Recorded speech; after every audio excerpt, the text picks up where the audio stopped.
Welcome back, my friends, to the Bible Tract Echo broadcast. Thank you so much for listening today. Greatly appreciate the fact that you would make up a part of our audience.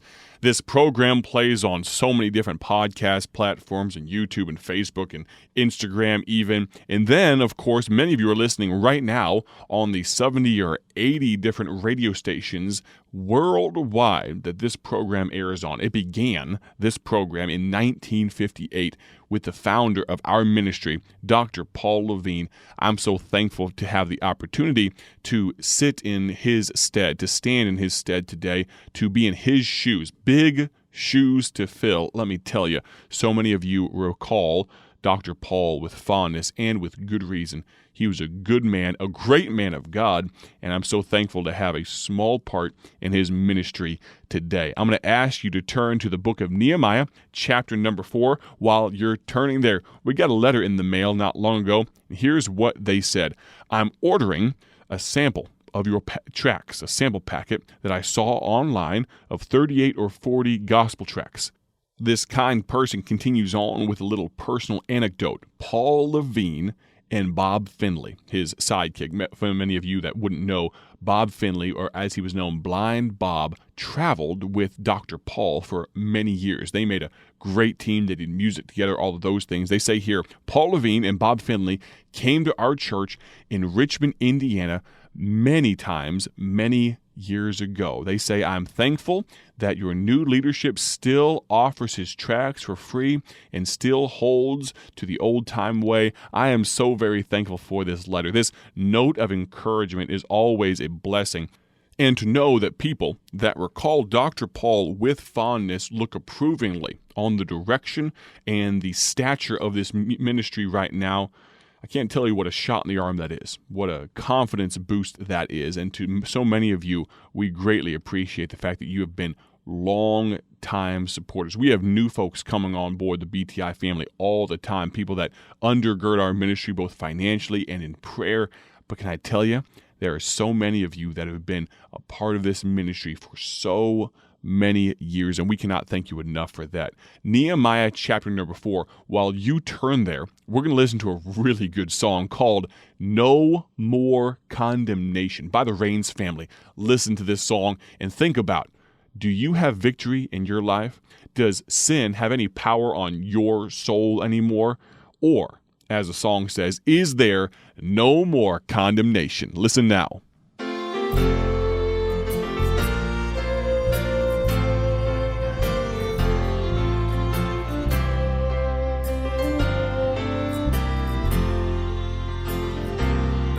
I am free from the bondage of sin. It has no dominion, for Jesus lives within. Not of my righteousness or works that I have done, but just because of Calvary and Jesus Christ the Son, there is now no more condemnation, for I am under the blood of the Lamb. I have received salvation, and by His grace I am what I am. Free from the law that had me bound. I am justified through Jesus the Son. Sin has no power on my soul, for on Calvary the victory was won. I could not merit God's love or His grace. My sin was before me, and God turned His face. But His Son took my death and shed His blood on Calvary, and washed away my sin and gave me life eternally. There is now no more condemnation, for I am under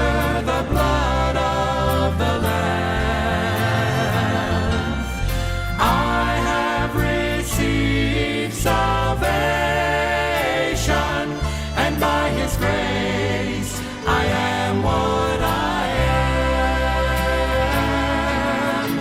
Free, free from the law that had me bound.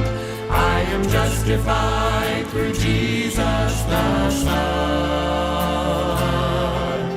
Sin has no power on my soul, for on Calvary the victory was won. Free, free from the guilt that I carry. I'm free, free from the life I once lived. Now I'm free, free from the law that had me bound. I am justified through Jesus, God's Son.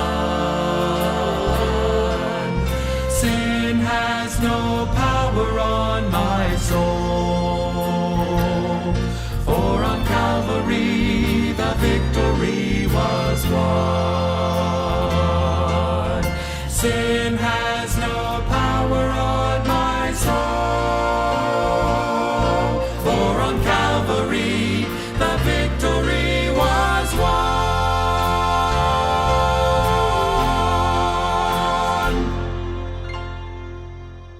The victory was won. All I can say is amen. That song, No More Condemnation by the Rains Family. You can find it, the Rains Family, at BibleTruthMusic.com. Now, let me tell you about a gospel tract that's been pretty recently redesigned, a striking cover. It's called I Have Plenty of Time. It's one of the very first tracks that we got printed with the new direction on the back, where it directs you to a website called realbibleanswers.com. You see, many of our gospel tracts had on the back a place where people could fill their name out, put their address, and mail it back to us. Well, here's the problem.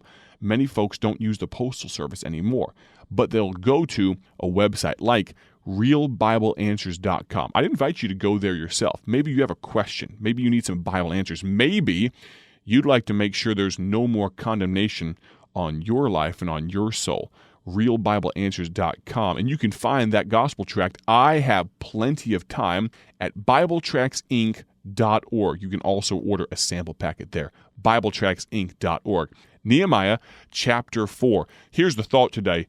God's work makes the enemy really mad.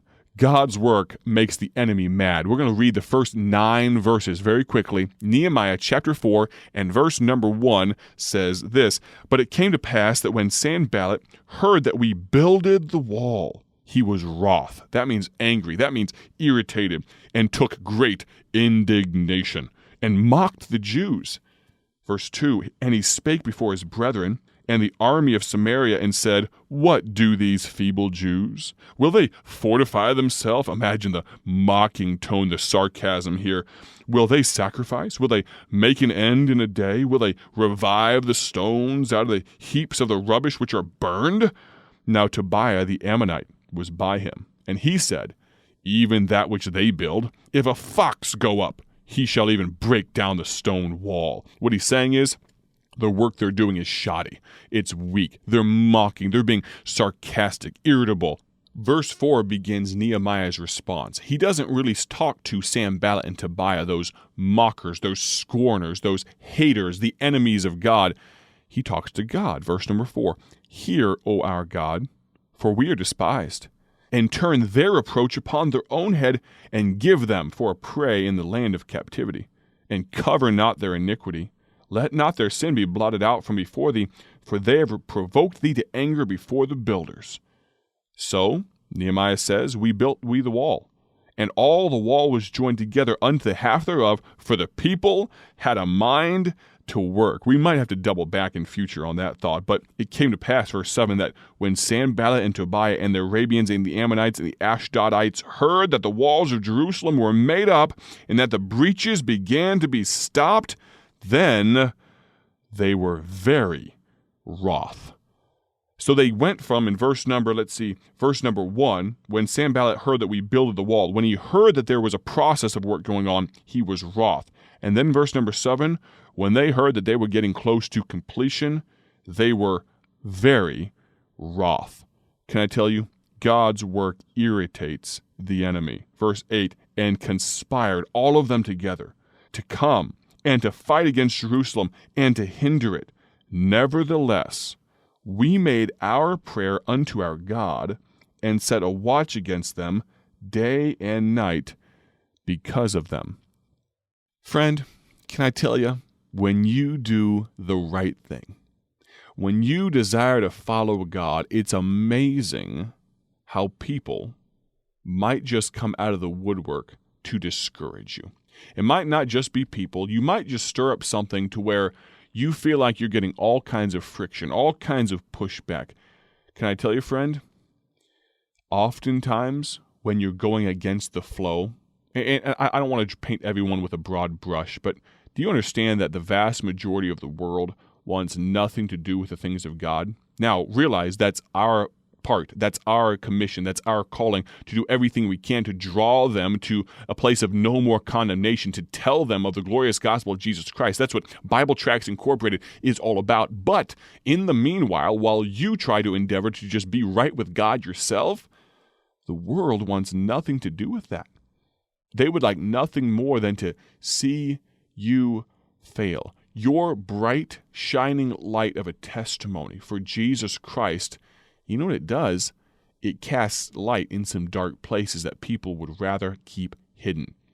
Now, understand, I'm just using a metaphor, it's figurative, but when you turn the lights on, the roaches begin to scatter. Now, hopefully you don't have any roaches in your house. Prayerfully you don't. But understand, friend, when you begin to shine the bright light of Jesus Christ, you will get some pushback. The darkness decides it doesn't like that light so much. And this is what happens to Nehemiah and his builders. Sanballat and Tobiah, they go from angry to very angry. So can I encourage you in this?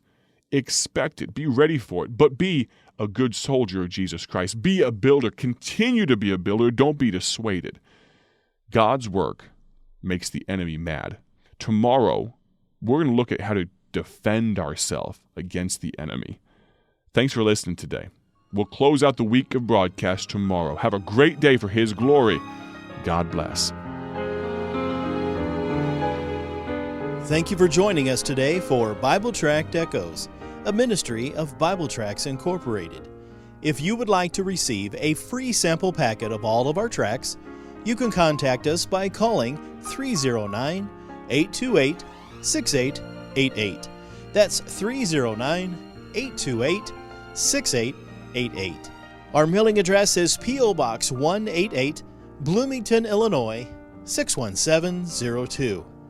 A faster way to contact us is to go to our website at BibleTractsInc.org. That's BibleTractsInc.org. There you will find more information about our ministry and details on how you can support Bible Tracts Incorporated. Thanks for listening, and may the Lord richly bless you as you serve Him.